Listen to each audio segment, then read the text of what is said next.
全球嘅創作者都喺度熱烈討論 Canva 今次真係更新到一個全能嘅級別。而家喺 Canva 入邊，你可以一邊做設計，一邊收集數據，仲會幫你即刻分析埋。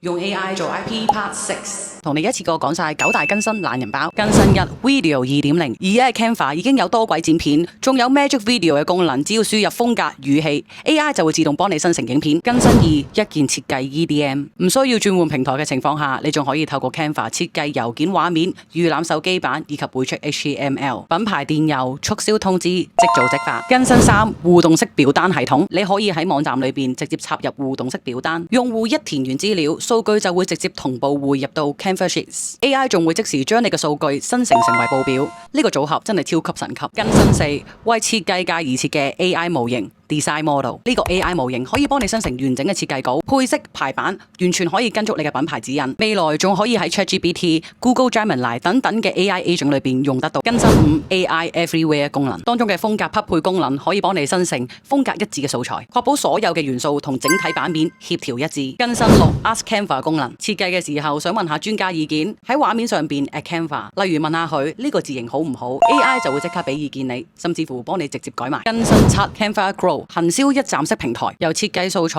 廣告投放以及數據分析都有 AI 幫你做優化。更新8品牌系統，佢會自動套用品牌嘅字型、logo 同埋色碼，仲有設計嘅小提醒，防止唔同嘅人設計不一。更新9 Affinity 設計軟件免費開放，由而家開始專業級嘅 Affinity 設計軟件正式歸入 Canva， 製作向量圖檔、修圖、排版3合一，仲要係永久免費，簡直係設計界嘅福音。如果你覺得以上嘅內容夠實用，記得 share 俾你玩緊 Canva 嘅朋友。